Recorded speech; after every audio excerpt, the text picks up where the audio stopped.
کل برائیوں کے لیے انسان کو برائیوں کے مراکز پر جانا پڑتا، برائیوں کے اڈوں پر جانا پڑتا۔ آج برائیاں خود شبستانوں میں داخل ہو چکی ہیں، گھر کے دروازے کے اندر گھس چکی ہیں۔ میں دیکھ رہا ہوں اس وقت میری نگاہوں کے سامنے نوجوانوں کا جمع غفیر ہے، جو ہمارا مستقبل بھی ہے اور ہماری امیدیں بھی ہے، کہ آقا کریم صلی اللہ علیہ وسلم نے ارشاد فرمایا نوجوانوں کے ساتھ اچھا سلوک کرو، اس لیے کہ یہ نرم دل ہوتے ہیں، اور جب میں نے لوگوں کے سامنے اسلام کی دعوت دی تو بوڑھوں نے ٹھکرا دیا، نوجوانوں نے اسلام قبول کیا۔ کسی قوم کے نوجوان کا سنور جانا یہ پوری قوم کے سنور جانے کے مترادف ہے، اور کسی قوم کی طاقت کو جاننا ہو تو یہ نہیں دیکھا جاتا کہ اس کے پاس انڈسٹریز کتنی ہیں، فیکٹری کتنی ہے اور کتنی دولت ہے، بلکہ قوم کی طاقت کا اندازہ لگانا ہو تو اس سے لگایا جاتا ہے کہ اس قوم کے نوجوانوں کی سچویشن کیا ہے، تعلیمی معیار کیا ہے اور کردار کی پوزیشن کیا ہے۔ جس قوم کے نوجوان با اخلاق و با کردار ہوں، با صلاحیت ہوں، صاحب علم ہوں، اس قوم کی طاقت کو کوئی شکست نہیں دے سکتا۔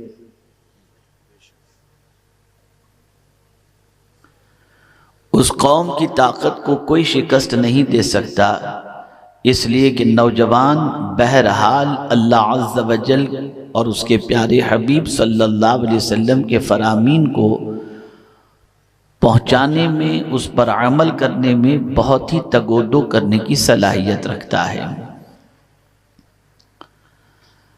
مجھے آج جو آپ کو سمجھانا ہے وہ یہ ہے کہ شاید ہی کوئی ماں باپ ایسے ہوں جو اس وقت اپنے بچوں کو لے کر فکر مند نہ ہوں۔ جوانی کی دہلیز پر بچہ قدم رکھتا ہے، باپ کو ٹینشن شروع ہو جاتا ہے کہ قدم سنبھلے رہیں گے یا کبھی بہک جائیں گے۔ بچی جوانی کی دہلیز پر قدم رکھتی ہے تو ماں سوچتی ہے کہ میری بیٹی سیدھے راستے پر رہے گی یا بہک جائے گی۔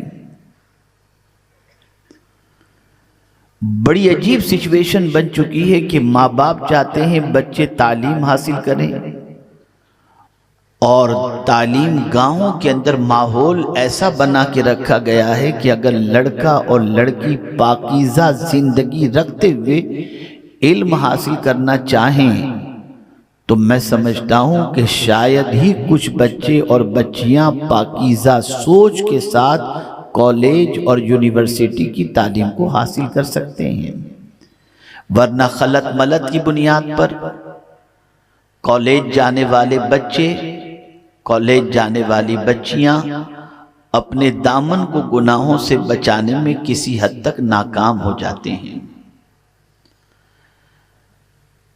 آپ اندازہ لگائیں، ہر جگہ پر گناہ پہرا دیتا ہوا نظر آ رہا ہے، ہر جگہ پر گناہ دعوت دیتا ہوا نظر آ رہا ہے۔ کوئی جگہ ایسی نہیں چھوڑی جا رہی ہے کہ جہاں انسان گناہوں سے دامن کو بچا سکے۔ اللہ اکبر! میرے پیارے آقا صلی اللہ تعالی علیہ وسلم کے پیارے دیوانوں، جب سچویشن اتنی خراب ہو جائے تو ہماری نظر قرآن پر ہونی چاہیے، رسول گرامی وقار صلی اللہ علیہ وسلم کے ارشاد پر ہونی چاہیے، اور اولیاء کرام علیہم الرضوان کی تعلیمات پر ہونی چاہیے، تاکہ ہم زندگی گزارنے کے اصول بھی سمجھ سکیں اور اپنی دنیا بھی برباد کرنے سے بچیں اور اپنی آخرت کو بھی برباد ہونے سے بچا لیں۔ خطبہ مسنونہ کے بعد میں نے جن آیات کی تلاوت کا شرف حاصل کیا، شاید ہی کوئی مسلمان بچہ ایسا ہو روئے زمین پر جسے جس سورت کی تلاوت کا میں نے شرف حاصل کیا وہ سورہ مبارکہ اسے یاد نہ ہو۔ سورہ فاتحہ کی چند آیتوں کی تلاوت کا میں نے شرف حاصل کیا۔ ہر رکعت کے اندر بندہ یہ سورہ مبارکہ کی تلاوت کرتا ہے، نفل پڑھ رہا ہو تو یہ سورت پڑھے گا، واجب پڑھ رہا ہو سورت پڑھے گا، امام کی اقتداء میں اگر نماز ادا کر رہا ہے تو امام یہ سورت کی تلاوت کریں گے۔ غرض کہ کوئی نماز ایسی نہیں جس میں یہ سورہ مبارکہ کی تلاوت نہ کی جاتی ہو، لیکن اس قوم پر افسوس نہ کیا جائے تو کیا کیا جائے کہ حالت نماز میں اللہ سے کی جانے والی دعا کے بارے میں بھی وہ کچھ نہیں جانتا، اور کیا مانگ رہا ہے اس کی بھی اسے خبر نہیں ہوتی، بس ایک رٹو طوطے کی طرح زبان سے ان کلمات کو ادا کر رہا ہے۔ کبھی آپ نے سوچا کہ آپ سورہ فاتحہ میں اللہ سے کیا مانگ رہے ہیں، اور جو مانگ رہے ہیں اس کو پانے کی تمنا آپ کے اندر کتنی ہے؟ مجھے تو کوئی قوم ایسی نہیں ملتی جو قوم خدا سے کچھ مانگ رہی ہو اور اس سے یہ بھی نہیں معلوم کہ وہ کیا مانگ رہی ہے۔ میں اگر اپنی قوم سے سوال کروں کہ آپ پڑھتے ہیں اہدنا الصراط المستقیم صراط الذین انعمت علیہم غیر المغضوب علیہم ولا الضالین آمین، مجھے بتائیے کبھی اس کے معنی کے اوپر آپ نے غور کرنے کی کوشش کی؟ ہر مسلمان جو بھی نماز ادا کرتا ہے اللہ کی بارگاہ میں یہ دعا کرتا ہے، ہم کو سیدھا راستہ چلا۔ راستہ ان کا جن پر تیرا انعام نازل ہوا۔ ہر رکعت کے اندر اللہ کی بارگاہ میں دعا کرتے ہیں کہ ہم کو سیدھے راستے چلا۔ لیکن میرے پیارے آقا صلی اللہ تعالی علیہ وسلم کے پیارے دیوانوں، اگر بندوں سے پوچھا جائے، مسلمانوں سے پوچھا جائے جس راستے پر چلنے کے سلسلے میں اللہ کی بارگاہ کے اندر حالت نماز میں تم دعا کر رہے ہو، جانتے بھی ہو کہ وہ راستہ کون سا ہے، تو وہ پوچھے گا ہم کون سی دعا کر رہے ہیں؟ اسے یہ بھی نہیں خبر ہوتی کہ وہ کیا دعا کر رہا ہے۔ امام اعظم کے نزدیک سورہ فاتحہ کا ہر رکعت میں پڑھنا واجب۔ اب جب تم ہر رکعت کے اندر یہ دعا کر رہے ہو کہ ہم کو سیدھے راستے پر چلا، تو اے بندے تو جب دن میں اتنی رکعتوں کے اندر سیدھے راستے پر چلنے کی دعا کر رہا ہے تو تیرے قدم پھسل کیوں رہے ہیں؟ تیرے قدم غلط راستے کی طرف بڑھ کیوں رہے ہیں؟ تیرے قدم کے اندر لغزشیں کیوں پیدا ہو رہی ہیں؟ تو جواب ملے گا، ہم کہتے تو ہیں سمجھتے نہیں، مانگتے تو ہیں جانتے نہیں۔ جب یہ کیفیت قوم کی ہو جائے تو اس قوم کا حال یہ ہوتا ہے کہ جس طرح سے ایک پیدا ہونے والا جانور پیدا ہونے کے بعد جہاں چاہے چلا جاتا ہے، جدھر چاہے گھس جاتا ہے، جو چاہے کھا لیتا ہے، وہی پوزیشن آج مسلمان کی الا ماشاءاللہ نظر آ رہی ہے۔ مسلمان کے سامنے کوئی راستہ نہیں، مسلمان کے سامنے کوئی آئیڈیل نہیں، مسلمان کے سامنے کوئی قائد نہیں، مسلمان کے سامنے کوئی رہنما نہیں، مسلمان کے سامنے کسی کو فالو کرنے کا جذبہ نہیں۔ اللہ اکبر، نماز میں تو دعا کر رہے ہو ہم کو ان کے راستے پر چلا جن پر تیرا انعام نازل ہوا، لیکن ہماری پوزیشن یہ ہے ان اللہ والوں کے راستے سے بھی ہمیں واقفیت نہیں ہے۔ میرے پیارے آقا صلی اللہ علیہ وسلم کے پیارے دیوانوں، اب آپ دیکھیں نا، ہم سورہ فاتحہ پڑھتے کب ہیں؟ کیا قاعدے میں پڑھتے ہیں، رکوع میں پڑھتے ہیں؟ نہیں، ہم سورہ فاتحہ قیام میں پڑھتے ہیں۔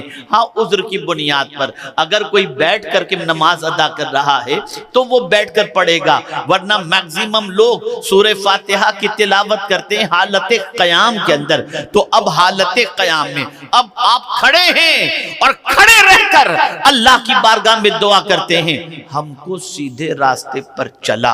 اب آپ کو چلنا ہوگا، قدم بڑھانے ہوں گے اس راستے کی طرف جس راستے کی طرف چلنے کی دعا اللہ کی بارگاہ میں آپ کر رہے ہو۔ اب میں آپ سے پوچھنا چاہتا ہوں، کبھی جاننے کی آپ نے کوشش کی کہ نبی کا راستہ کون سا ہے؟ کبھی جاننے کی آپ نے کوشش کی صدیقین کا راستہ کون سا ہے؟ کبھی جاننے کی آپ نے کوشش کی شہداء کا راستہ کون سا ہے؟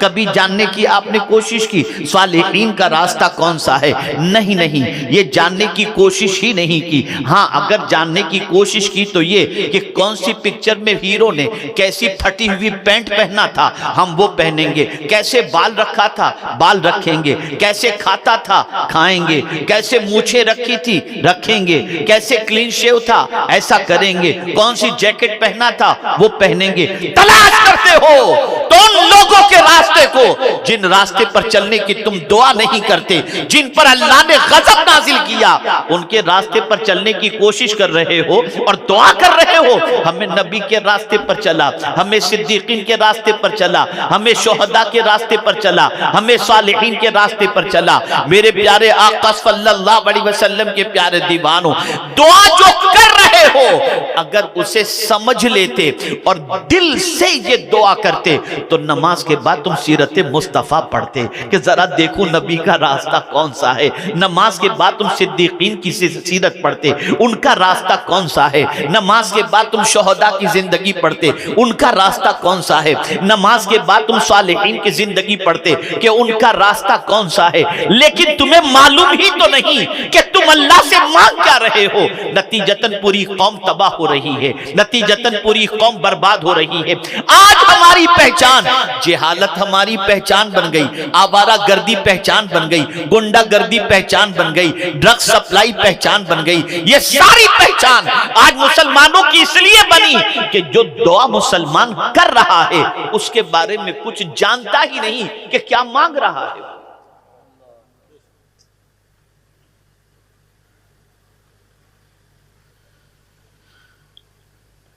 میرے پیارے آقا صلی اللہ علیہ وسلم کے پیارے دیوانوں،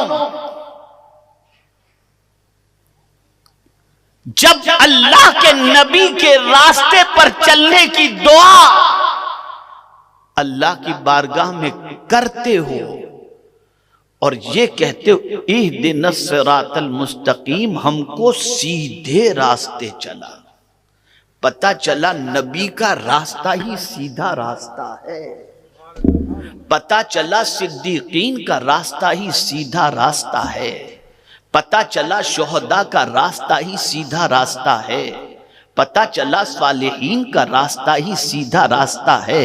میرے پیارے آقا صلی اللہ علیہ وسلم کے پیارے دیوانوں، یہ سیدھے راستے سے کیا مراد ہے؟ تو آئیے میں آپ کو بتاؤں، وہ راستہ جس پر چل کر کے تم جنت تک پہنچ جاؤ وہ سیدھا راستہ ہے، اور جس راستے پر چل کر تم جہنم کی طرف پہنچ جاؤ وہ ٹیڑھا راستہ ہے۔ اگر کوئی نبی کے راستے پر چلے تو وہ جنت کا حقدار، اگر کوئی صدیقین کے راستے پر چلے تو وہ جنت کا حقدار۔ آئیے کچھ دلیلوں کی روشنی میں آپ کے سامنے عرض کروں۔ پہلی چیز، آقا کریم صلی اللہ تعالی علیہ وسلم نے جب لوگوں کے سامنے اسلام کی دعوت پیش کی، اس سے پہلے آقا کریم صلی اللہ علیہ وسلم کس لقب سے مشہور تھے؟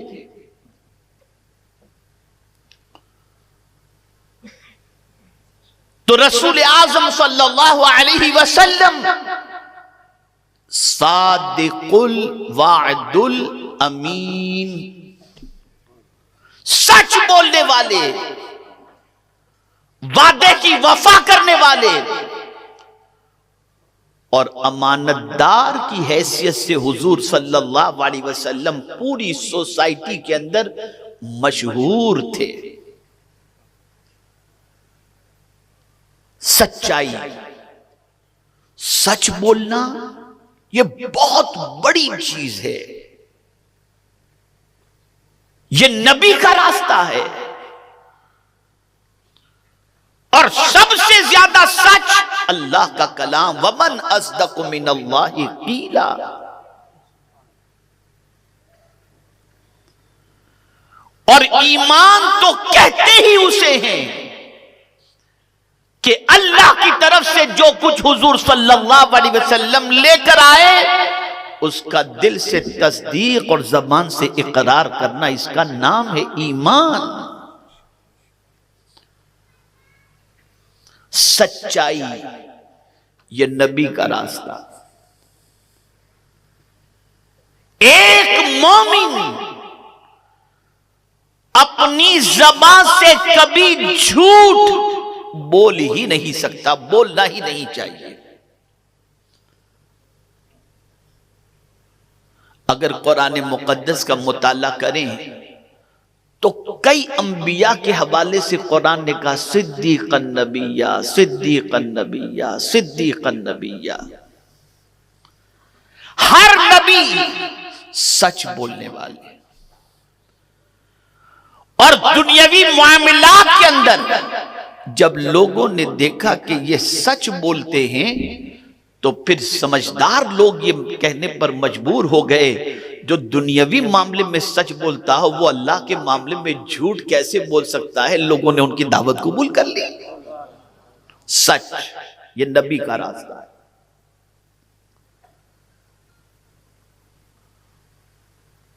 اب سچ کی طاقت کیا ہے؟ سچ کی قوت کیا ہے؟ آج کا باپ بہت مال کمانے میں مصروف ہو جاتا ہے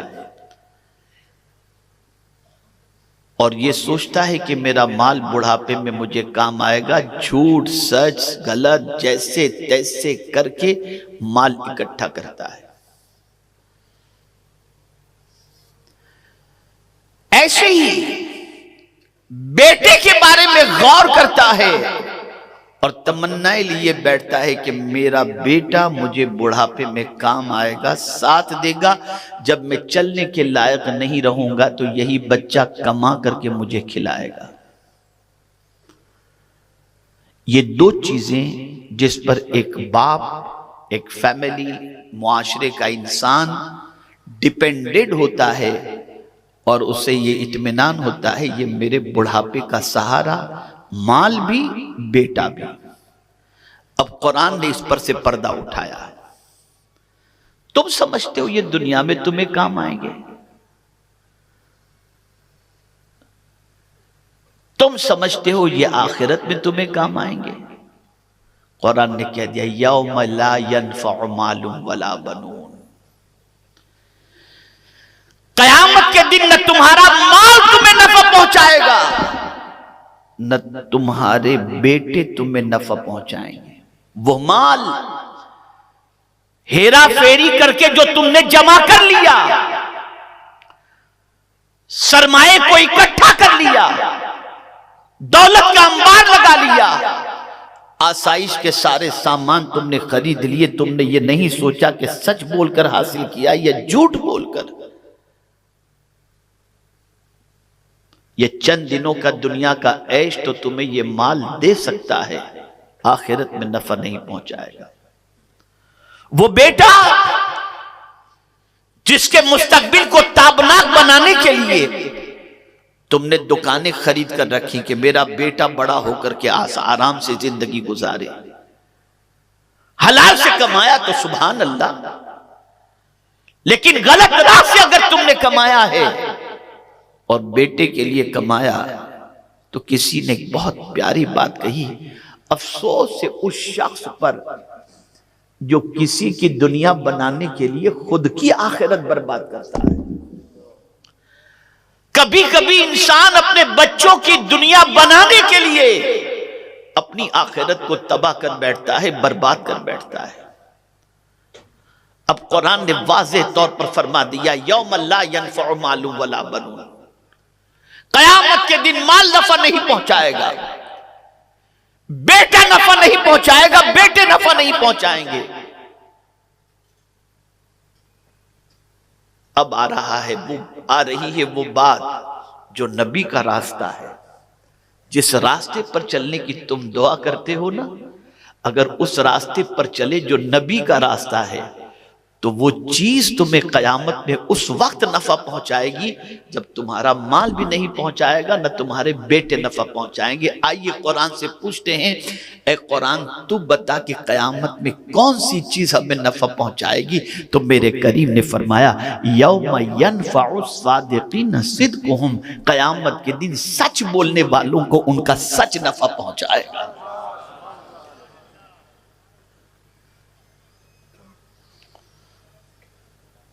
تو سچ بولنا یہ نبی کا راستہ ہے. سچ بولنا صدیقین کا راستہ ہے. سچ بولنا شہداء کا راستہ ہے. سچ بولنا صالحین کا راستہ ہے. اب جیسا کہ میں نے عرض کیا کہ نبی کے راستے پر چلنے کے عوض میں بندہ جنت کا حقدار ہو جاتا ہے. میں نے کہا کہ سچائی نبی کا راستہ ہے، تو کیا یہ سچ جنت تک لے جاتا ہے؟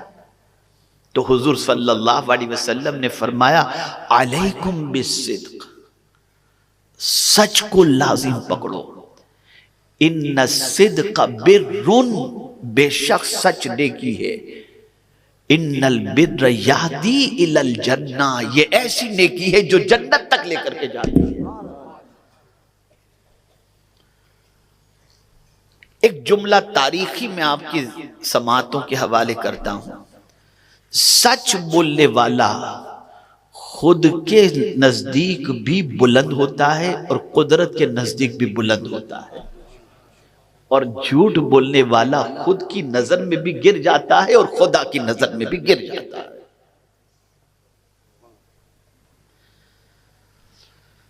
اگر سچ اتنی عظیم چیز نہ ہوتی تو غوث پاک کی ماں اپنے بیٹے کو نکلتے وقت صرف ایک نصیحت سچ بولنے کی نہ کرتی، لیکن ماں نے ایک نصیحت سچ بولنے کی کر کے اپنے بیٹے کو بتا دیا کہ اے میرے لخت جگر، سچ کتنی طاقتور چیز ہے. سجدہ کر کے، چلا کر کے ڈاکوؤں کو توبہ کی توفیق تم نہیں دلا سکتے، لیکن سچ بولو گے تو اللہ سچائی کی بنیاد پر ڈاکوؤں کی فوج کو توبہ کی توفیق عطا فرما دے گا، جیسا کہ غوث پاک کے واقعے سے ہمارے سامنے ہے.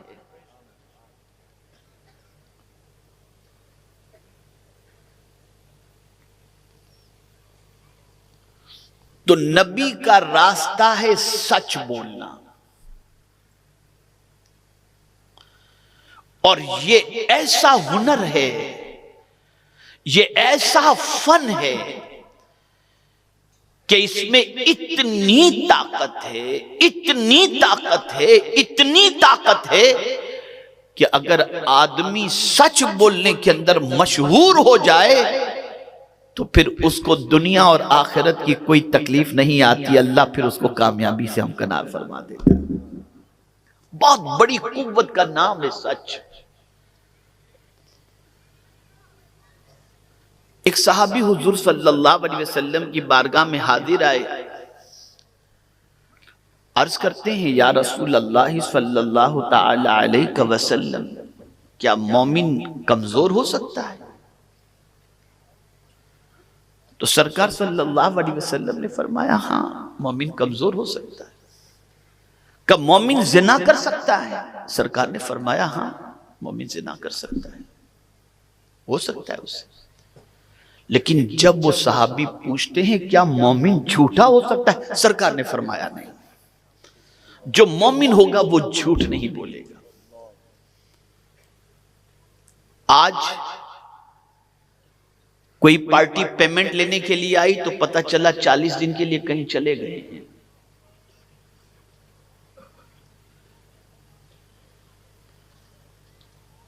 4 مہینے کے لیے کہیں چلے گئے ہیں،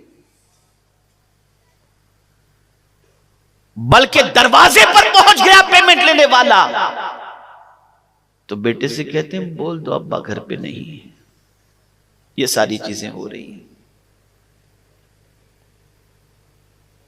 جب ہم نے دین سمجھا ہی نہیں اور نبی کے راستے پر چلنے کا ہم نے قصد کیا ہی نہیں تو آج ہمارا حال یہ ہے، ہماری زبان پر کوئی بھی بھروسہ کرنے کے لیے تیار ہے ہی نہیں. اب بات زبان پر بھروسے کی آئی تو عرض کروں، کسی بیپاری کے پاس آپ بھی جاتے ہوں گے چندہ لینے کے لیے، تو کوئی بیپاری تو ایسا نہیں ہوتا نا کہ گھر پورا دے دے، گھر کا سامان دے دے، دکان دے دے، دکان کا سارا مال دے دے، اور گھر میں کوئی چیز بھی نہ رکھے، یہاں تک کہ جسم پر کوڑتا بھی ہو تو اسے بھی اتار کر دے کر ٹاٹ کر لباس پہن لے۔ کوئی ایسا کرے؟ ہے کوئی ایسا آج؟ بھئی جواب دیجئے، ایسا ملے گا آج؟ بلکہ بڑی معذرت کے ساتھ کورونا میں کیا ہوا؟ امام صاحب کو تنخواہ نہیں پہنچے گی، مؤذن صاحب کو تنخواہ نہیں دے سکتے، کٹوتی کرو، مدرسین کی تنخواہ کٹوتی کرو، چندہ کٹوتی کرو، موبائل چلے گا جتنا چلتا تھا، ایئر کنڈیشن چلے گا جتنا چلتا تھا، کھانا چلے گا جیسا چلتا تھا، سب کچھ ویسا ہی۔ سب سے پہلے جب تنگی آتی ہے تو اللہ کے نام پر بندہ جو خرچ کرتا تھا پہلے اس میں کٹوتی کرتا ہے۔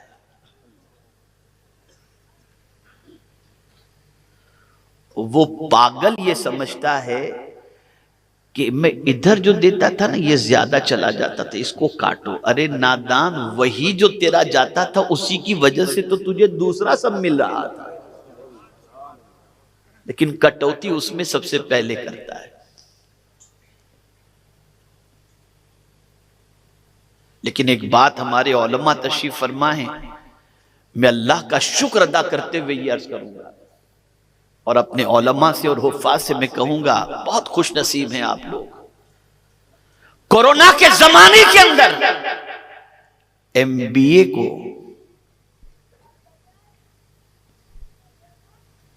ریسرچ اسکالر کو، M.Com کو، MA کو نوکری کے جانے کی وجہ سے سبزی بیچتے ہوئے میں نے دیکھا، لیکن خدا کی قسم مجھے ایک حافظ قرآن بھی ایسا نہیں ملا جو مارکیٹ میں کھڑے رہ کر کے سبزی بیچتا ہو۔ لاک ڈاؤن کے زمانے میں میرا مولا اپنے دین کو سینے میں بسانے والوں کو رسوائی سے بچا لیا کرتا ہے۔ ہاں اگر کسی کا کاروبار ہی وہ ہو تو وہ الگ چیز ہے، لیکن تنگی کی وجہ سے اس کو یہاں تک نوبت آ جائے نہیں۔ اور اسی کے ساتھ میں اپنی قوم کے سرمایہ داروں کو بھی مبارکباد پیش کرتا ہوں کہ انہوں نے بھی اس چیز کا خیال رکھا کہ اتنی بری نوبت آنے نہ پائے۔ خیر، کیا کوئی ایسا ہے جس سے اللہ کے نام پر مانگا جائے تو گھر بھی اٹھا کر کے دے دے، گھر کا سامان بھی اٹھا کر دے دے، اور کچھ دینے کے لیے جائے گا اگر بیوی سے کہ تیرا سونا دے دے تو کہے تم کے پاگل تو نہیں ہو گئے؟ ارے اللہ کے نام پہ تمہارے پاس جو ایکسٹرا ہو تھوڑا بہت دے دو، یہ کیا میرا سونا اٹھا کر جا رہے ہو، میرے زیورات اٹھا کر جا رہے ہو، یہ کیا اللہ کے نام پر دینا؟ عورت فوراً روک دے گی۔ لیکن میں حیران ہوں، صدیق اکبر تو سب کچھ لے کر آ گئے، کچھ بھی نہیں چھوڑا۔ تو کیا ان کے بیوی بچے نہیں تھے؟ کیا دوسرے دن بیوی بچوں کو کھلانے کی فکر نہیں تھی کہ میں جب سب کچھ دے دوں گا تو کل مارکیٹ میں مجھے اگر کپڑا خرید کر بیچنا ہوگا تو خریدنے کے لیے پیسہ کہاں سے لاؤں گا، اور جب موڑی نہیں ہوگی، کیپٹل نہیں ہوگی تو دھندا کیسے کروں گا؟ کیا صدیق اکبر کو یہ خیال نہیں آیا تھا؟ نہیں آیا ہی نہیں تھا۔ تو کیا اے ابو بکر صدیق رضی اللہ المولا تبارک و تعالی عنہ، یہ سب لٹا کر کیا آپ مانگ کر لوگوں سے کھاتے؟ نہیں، یہ بھی نہیں۔ تو پھر اب پوچھتے ہیں صدیق اکبر سے، یا امیر المؤمنین، آپ سب کچھ لے کر کے حضور کے قدموں میں رکھ دیا، اور حضور نے پوچھا کہ کیا چھوڑے ہو؟ تو آپ نے بتا دیا اللہ اور اس کے رسول کو چھوڑا، اور سب لے کر کے آ گیا ہوں، میرے لیے اللہ اور اس کے رسول کافی ہیں۔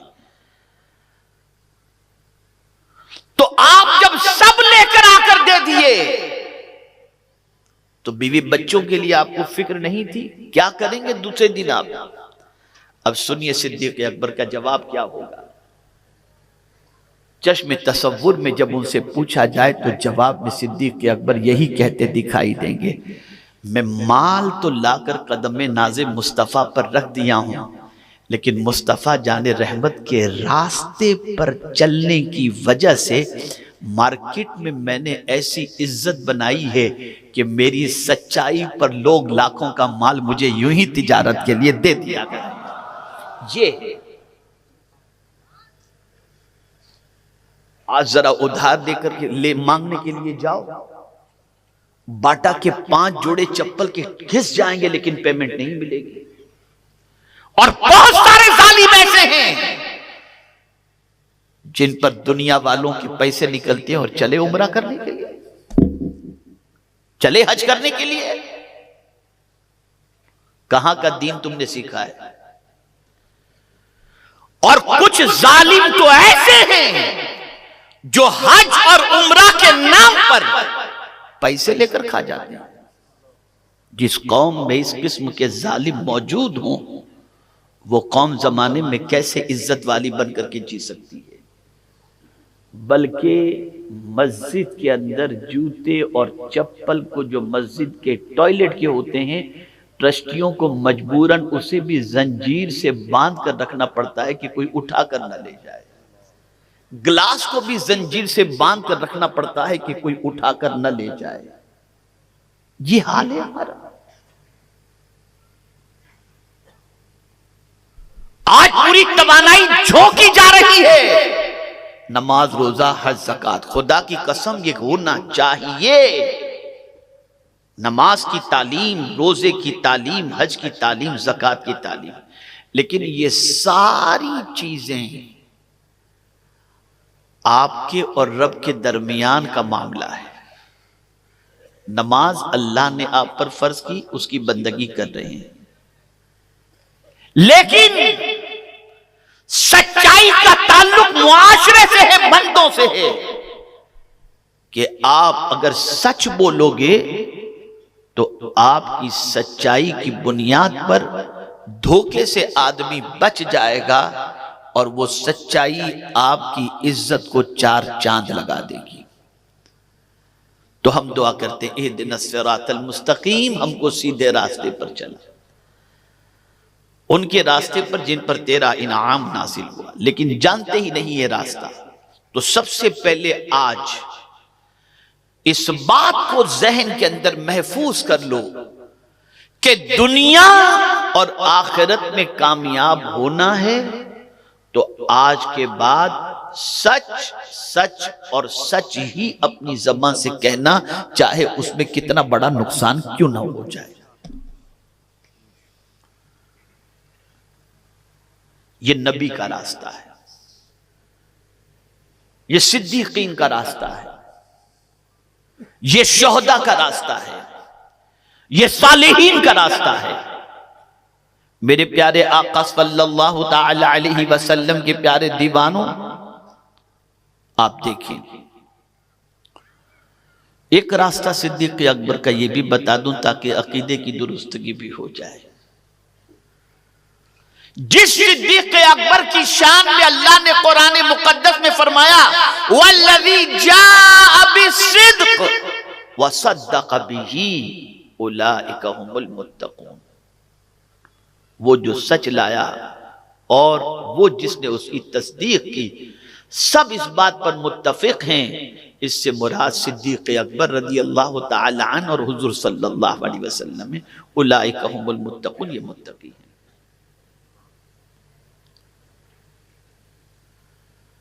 اور ہم نماز میں دعا کرتے ہیں اہدنا الصراط المستقیم، ہم کو سیدھے راستے پر چلا.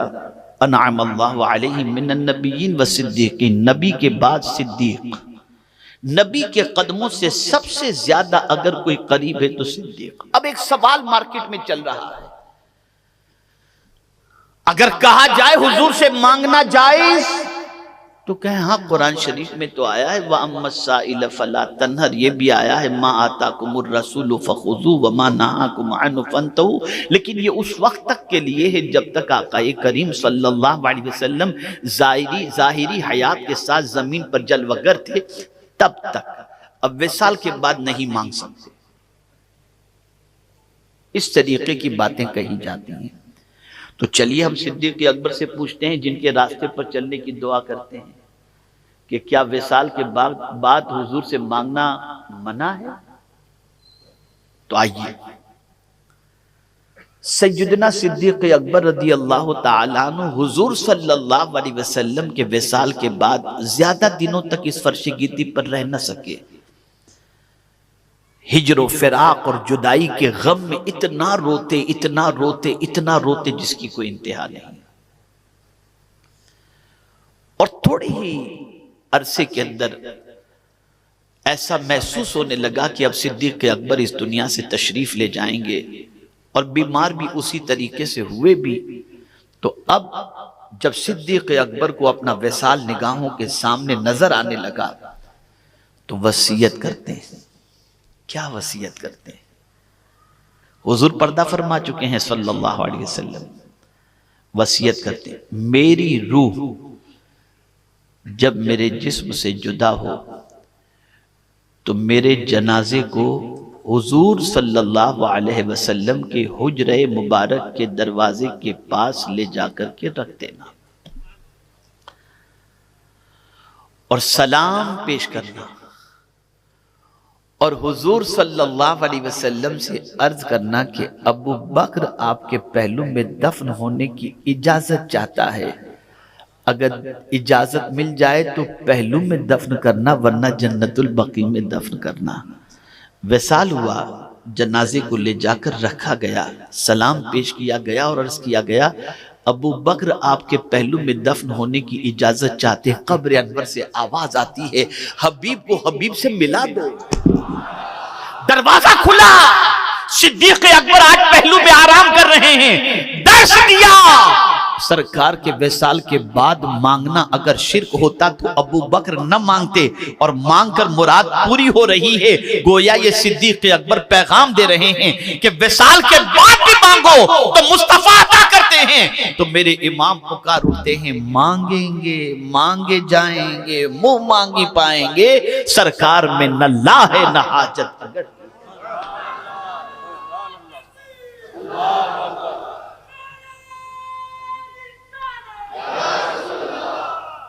تو صدیق اکبر نے یہ عقیدہ عطا کیا.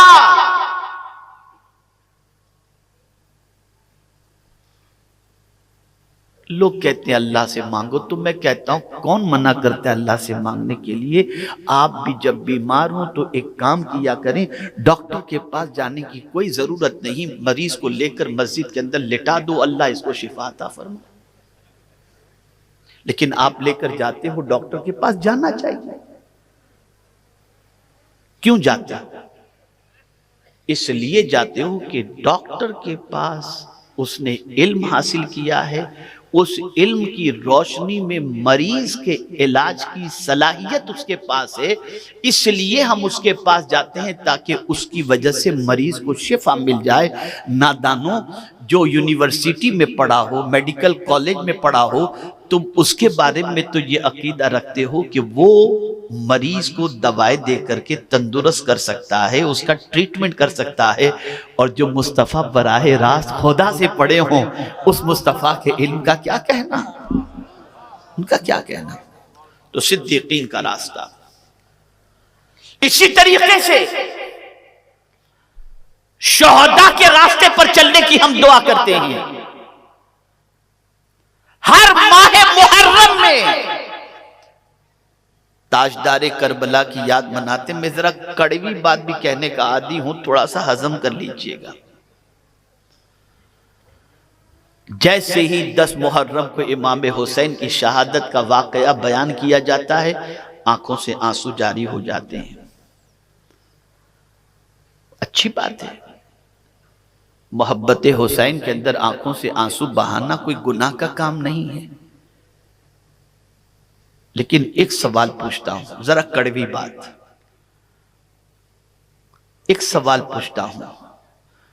جس امام حسین کا تذکرہ 72 زخموں کے بعد بھی سجدہ نہ چھوڑنے کا تم سنتے ہو،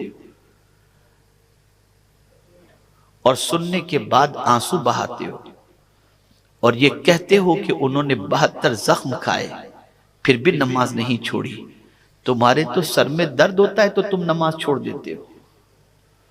تو اس وقت تمہیں کردار حسین یاد نہیں آتا؟ تو کیا خالی اسی طریقے سے رسم و رواج کے لیے تم امام کا دن مناتے ہو؟ اعلی حضرت عظیم البرکت امام عشق و محبت نے اسی لیے کہا ہے تیرے غلاموں کا نقش قدم ہے راہ خدا، ان کے راستے پر چلو، ان کے طریقے پر چلو۔ اگر ان کے راستے اور طریقے پر چلو گے تو بہکو گے نہیں، گمراہ نہیں ہوگے۔ اے رسول اعظم صلی اللہ علیہ وسلم کے دیوانوں، امام حسین رضی اللہ تعالیٰ عنہ کے راستے پر چلنے کی، شہداء کے راستے پر چلنے کی ہم نماز میں دعا کرتے ہیں۔ آئیے شہداء کا راستہ کون سا ہے ذرا بتاؤں۔ کربلا کا سما ہے، عجیب سچویشن ہے۔ 72 کے مقابلے میں 22,000 کا لشکر جرار ہے، لیکن میرے پیارے آقا صلی اللہ تعالی علیہ وسلم کے دیوانوں، خیمے میں امام حسین کے ساتھ سوتیلے بھائی بھی موجود ہیں، بیوی بھی موجود ہے، بچی بھی موجود ہے، بچے بھی موجود ہیں، اعوان و انصار بھی موجود ہیں۔ کوئی بھی تاریخ کی کتاب میں سے ایک سطر مجھے کوئی یہ بتا دے کہ ان سارے خاندان والوں نے یہ کہا ہو حسین آپ یزید کی بات کو مان لیجئے، آپ بھی سیف ہو جائیں گے، ہم بھی سیف ہو جائیں گے۔ ایک نے بھی کہا ہو، ایک بیوی اپنے شوہر کی شہادت کے تصور سے لرز جاتی ہے، لیکن نگاہوں کے سامنے 18 سالہ نوجوان شہید ہو رہا ہے، نگاہوں کے سامنے 6 ماہ کا بچہ شہید ہو رہا ہے۔ بیوی اپنے شوہر سے نہیں کہتی کہ یزید کے ساتھ کمپرومائز کر لو ورنہ میرا سہاگ اجڑ جائے گا، تو میں اپنی زندگی کیسے گزاروں گی۔ یا اللہ، کیا وجہ ہے کہ امام کی بیوی نے امام سے یہ نہیں کہا؟ تو جواب ملے گا کہ امام نے اپنے گھر والوں کو دین اس طریقے سے پلا دیا تھا کہ وہ جانتے تھے کہ موت اس کے وقت پر آ کر کے رہے گی، سب اس دنیا سے جانے کے لیے ہی ہیں، دین ہمیشہ کے لیے زندہ رہنے کے لیے ہے۔ کسی نے روکا نہیں، کسی نے کمپرومائز کرنے کی بات نہیں کی۔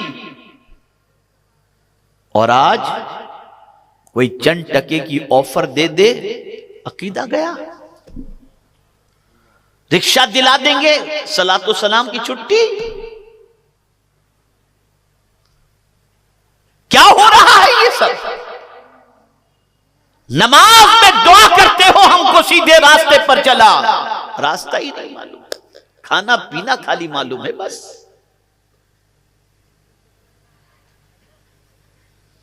دو چار منٹ رہ گئے، کچھ بات نہیں عرض کرتا تو نبی کا راستہ سمجھو،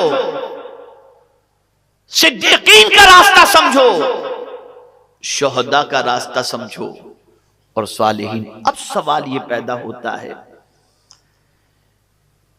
کہ قرآن میں تو آ گیا لَقَدْ كَانَ لَكُمْ فِي رَسُولِ اللَّهِ أُسْوَةٌ حَسَنَةٌ، تو اب حضور ہی تو کافی تھے جب اللہ نے فرما دیا کہ سرکار صلی اللہ علیہ وسلم کی زندگی میں تمہارے لیے بہترین نمونہ ہے، پھر یہ صدیقین کے راستے پر، شہداء کے راستے پر، صالحین کے راستے پر چلنے کی دعا کا کیا مطلب؟ بس نبی کافی؟ تو جواب یہ ہے، نبی کو تم نے چلتے پھرتے نہیں دیکھا، ان کو چلتے پھرتے عبادت کرتے صدیق نے دیکھا۔ تو جس نے نبی کو نہیں دیکھا وہ صدیق کے راستے پر چلے، جس نے صدیق کو نہیں دیکھا تو نبی کے راستے پر صدیق بھی چلتے تھے اور شہید بھی چلتے تھے، وہ شہید کے راستے کو دیکھ لے۔ اور جو شہید کو بھی نہیں دیکھا تو قیامت تک صالحین کی جماعت، اولیاء کرام کی جماعت پیدا ہوتی رہے گی، ان کا چلنا پھرنا دیکھ کر تم کو نبی کا چلنا پھرنا یاد آ جائے گا۔ اس لیے صالحین کے راستے پر حضور نے تو یہاں تک فرما دیا ولی کی تعریف میں جس کے چہرے کو دیکھو تو خدا یاد آ جائے.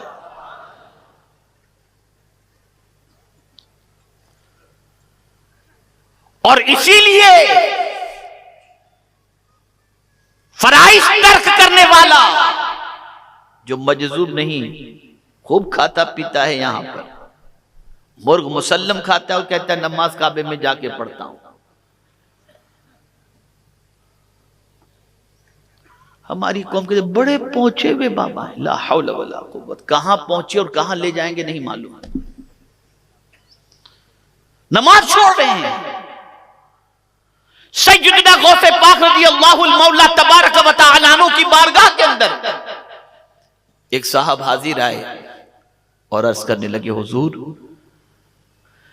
وہاں ساحل سمندر پر ایک بزرگ تشریف فرمائے ہیں، ولایت کے بڑے اونچے مقام پر فائز ہیں حضور، بہت وہ عبادت اور ریاضت کرتے ہیں. غوث پاک نے فرمایا چلو چل کر مل لیتے ہیں. پہنچے تو وہاں سے چلے گئے تھے. غوث پاک رضی اللہ تعالیٰ عنہ نے فرمایا بیٹا ذرا بتاؤ کہاں وہ عبادت کرتے تھے؟ جگہ بتائی گئی. تو ظاہر سی بات ہے دریا کے کنارے پر جو ہے وہ ریت وغیرہ ہوتی ہے، جگہ بتائی گئی یہاں پر وہ نماز پڑھتے تھے. غوث پاک نے غور سے دیکھا یہاں سجدہ کرتے تھے، کہاں ہاں ہاتھ کے نشان دیکھے تو ایسے پھیلے ہوئے ہاتھ کے نشان نظر آئے. فرمایا بیٹا یہ اللہ کے ولی نہیں تھے. کہ حضور آپ نے تو ان کو دیکھا بھی نہیں، کیسے فرما دیا وہ اللہ کے ولی نہیں تھے؟ کہا نماز میں سجدے کی حالت میں انگلیوں کا قبلے کی طرف ہونا یہ نبی کی سنت ہے، اور جو نبی کی سنت چھوڑے وہ اللہ کا ولی نہیں ہو سکتا. اور یہاں تو بس پوچھئے نہیں، جس کسی کو میلے کچیلے کپڑے میں دیکھا بس اللہ کا ولی. پہلے تو ایسا تھا کہ ٹائٹل علماء مشائخ بزرگان دین کسی کو دیتے تھے ولی کا ٹائٹل، اب گلی کے چھوکرے دے رہے ہیں. جسے الف با تاسا نہیں آتا وہ کہتے بابا بڑے پہنچے ہوئے. لا حول ولا قوت. ہاں ہوتے ہیں، میں یہ نہیں کہتا کہ ہر میلے کچیلے کپڑے میں رہنے والا جیب خالی کرنے والا ہوتا ہے. کچھ ایسے بھی ہوتے ہیں جو دل آباد کرنے والے بھی ہوتے ہیں ایسے. لیکن میکسیمم آج دیکھا جائے تو دو ہی چیزیں چل رہی ہیں، بابا گیری اور دادا گیری.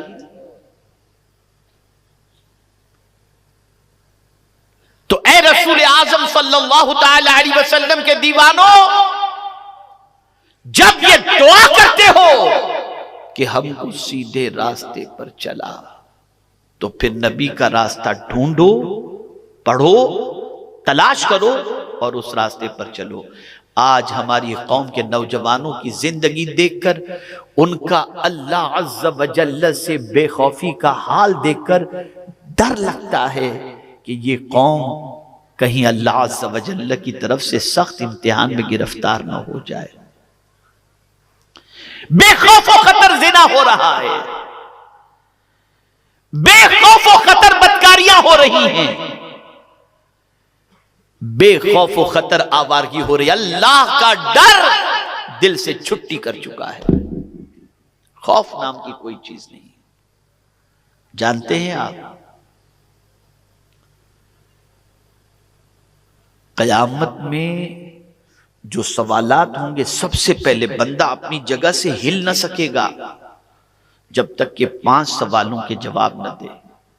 اس میں سے پہلا سوال ہوگا اپنی عمر کس کام میں گزاری، عن عمرہ فیما افنا. اور دوسرا سوال ہوگا وعن شبابہ فیما ابلا، اور اپنی جوانی کس کام میں گزاری. بس یہ آخری بات ہے، ذہن کے اندر محفوظ کر لیں. ایک سوال میں آپ سے پوچھوں، ہمارے علماء یہاں اتنے تشریف فرما ہیں، کسی سے اگر کوئی پوچھے کہ مولانا آپ کی عمر کتنی، وہ کہیں 50 سال. کوئی معمر ہمارے عالم ہوں گے تو ان کی عمر چلو کوئی پوچھ لیا کتنی، انہوں نے کہا 70 سال. تو اگر 70 سال کوئی اپنی عمر بتائے تو اس عمر کے اندر جوانی آ گئی کہ نہیں آئی؟ یار مجھے جواب چاہیے، میں سمجھو اتنا بڑا مجمع، میری بات سمجھ رہے ہیں آپ. اگر میں کسی سے پوچھوں کہ آپ کی عمر کتنی اور وہ ہو 70-80 سال کا، اور وہ کہے میری عمر 70-80 سال کی، تو اس میں اس کی جوانی بھی شامل ہے کہ نہیں؟ بولیے نا، ہے نا؟ تو جب اللہ قیامت میں پوچھے گا کہ اپنی عمر کس کام میں گزاری، تو پیدائش سے لے کر کے 70-80 سال کی جو عمر تھی وہ تو سب آ گئی. پھر یہ الگ سے سوال وَعَنْ شَبَابِهِ فِيمَا أَبْلَى، بندے اپنی جوانی تو نے کس کام میں گزاری؟ یہ جوانی کا الگ سے کوئسچن کیوں؟ جب عمر کے اندر جوانی بھی آ گئی تو جوانی کا الگ سے سوال کیوں؟ تو سنو، جوانی کا الگ سے سوال کرنے کی وجہ یہ ہے، بچپنا بھی کمزور ہوتا ہے، بڑھاپا بھی کمزور ہوتا ہے. جوانی میں طاقت ہوتی ہے تو اللہ اس طاقت کے بارے میں پوچھتا ہے، اس طاقت کا استعمال کس کام میں تم نے کیا؟ عیاشی میں کیا؟ بد کرداری میں کیا؟ جوان ہوتے ہی العیاذ باللہ. آج میں آپ کو بتاؤں کہ 18 سال کی عمر تک پہنچتے پہنچتے آج کا جوان جسمانی اعتبار سے ناکارہ بن جاتا ہے، الا ماشاءاللہ. اس لیے کہ گندی پکچریں دیکھ دیکھ کر گندی عادتوں کا اتنا شکار ہو جاتا ہے کہ اس کی حالت اندر سے کھوکھلی ہو جاتی ہے.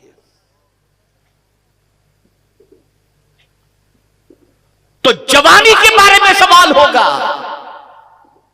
لیکن اگر کسی نے اپنی جوانی کو عبادت میں گزاری، تقوی و طہارت میں گزاری، تلاوت میں گزاری، نیکی میں گزاری، تو جانتے ہیں کیا ہوگا؟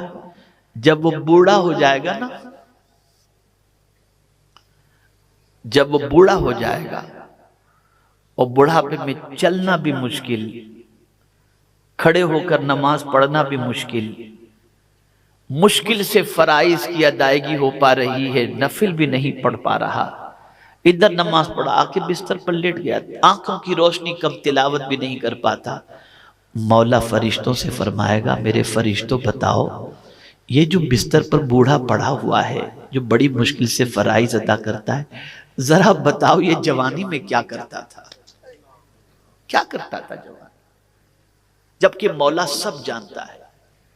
فرشتہ عرض کرے گا مولا جوانی میں یہ نفل بھی پڑھتا تھا، غریبوں کی مدد کے لیے دوڑ دھوپ بھی کرتا تھا، کثرت سے تلاوت بھی کرتا تھا، سنیت کا کام بھی کرتا تھا، دعوت و تبلیغ کے فرائض بھی انجام دیتا تھا. اب تو نے اسے کمزور کر دیا ہے تو یہ بستر علالت پر ہے، مولا کی رحمت جوش میں آئے گی. مولا ارشاد فرمائے گا اے فرشتوں سنو، بڑھاپے میں بھلے یہ بستر پر پڑا رہے لیکن اس کے نامہ اعمال میں جوانی کی نیکیاں لکھتے رہو. نامہ اعمال میں جوانی، یہ ہے نیکیاں. جوانوں اگر تم صبر گئے تو معاشرے کے اندر انقلاب پیدا ہوگا. سن لو سلطان صلاح الدین ایوبی کا ایک قول میں اکثر سنایا کرتا ہوں، یاد رکھیں. جب میں بلگرام شریف گیا تو وہاں پر میں نے ایک تغرا آویزاں دیکھا، اس میں سلطان صلاح الدین ایوبی کا قول لکھا ہوا تھا کہ سلطان صلاح الدین ایوبی نے کہا کسی قوم کو برباد کرنا ہو، تباہ کرنا ہو تو ایٹم بم کی ضرورت نہیں، اس قوم کے نوجوانوں کو عیاش بنا دو، وہ قوم خود بخود تباہ و برباد ہو جائے گی. بہت ساروں سے گناہ سرزد ہو چکے ہوں گے، ہمارے بہت سارے جوان اپنے دامن کو گناہوں سے داغدار کر چکے ہوں گے، لیکن مایوس مت ہو جاؤ. بس حدیث یاد رکھو، فرمایا گیا ان اللہ تعالی یحب الشاب التائب، اللہ تعالی جوان توبہ کرنے والے سے محبت فرماتا ہے. آج تک اگر جوانی سے غلطی ہو گئی تو آج سچے دل سے توبہ کرو کہ کل صبح سے نہیں بلکہ آج ہی سے اب گناہ کی دہلیز پر ہمارے قدم نہیں جائیں گے. اگر سچے دل سے توبہ کر لیے تو یہی نہیں کہ اللہ توبہ قبول فرمائے گا. اے جوان تو ادھر توبہ کرے گا، اللہ تجھ سے محبت کرنے لگ جائے گا۔ تو اے رسول اعظم صلی اللہ علیہ وسلم کے دیوانوں، آج کے اس سنی اجتماع کے اندر نماز کا بھی عہد کرو، سچائی کا بھی عہد کرو، گناہوں سے بچنے کا بھی عہد کرو، معاشرے میں پاک صاف ستھرا ماحول بنانے کی کوشش کرو، جوانی کو داغدار ہونے سے بچاؤ، علم کے میدان میں دنیا سے آگے نکلنے کی کوشش کرو، انبیاء کے راستے پر چلو، صدیقین کے راستے پر چلو، شہداء کے راستے پر چلو، صالحین کے راستے پر چلو۔ زندگی گزارنا ہو تو یہ مت دیکھو کہ ہیرو یا سیریل کے ایکٹر کس طرح سے زندگی گزارتے ہیں، یہ دیکھو کہ مدینے کے تاجدار کیسے زندگی گزارتے تھے، یہ دیکھو صدیق اکبر کیسے زندگی گزارتے تھے، یہ دیکھو کہ امام حسین کیسے زندگی گزارتے تھے، یہ دیکھو غوث و خواجہ کیسے زندگی گزارتے تھے۔ اس راستے پر چلو گے تو تمہیں کوئی جنت میں جانے سے نہیں روک سکے گا، اللہ ان کے راستے پر چلنے کے عوض میں جنت کا حقدار بنا دے گا۔ اللہ رب العزت جل جلالہ کی بارگاہ میں دعا ہے کہ پروردگار رحمت عالم نور مجسم فخر آدم و بنی آدم صلی اللہ علیہ وسلم کے صدق و طفیل مجھے آپ کو سب کو اللہ اور اس کے رسول کے ارشاد پر عمل کی توفیق نصیب فرمائے۔ یہ ہزاروں کا ٹھاٹھے مارتا ہوا سمندر اگر آج اس مجمع سے توبہ کر کے اٹھے اور کل سے اپنی زندگی کا آغاز اللہ اور اس کے رسول جل جلالہ و صلی اللہ علیہ وسلم کی تعلیمات کے مطابق گزارنے کا عہد کرے تو ایک نئے معاشرے کی تشکیل ضرور ہوتی ہوئی دکھائی۔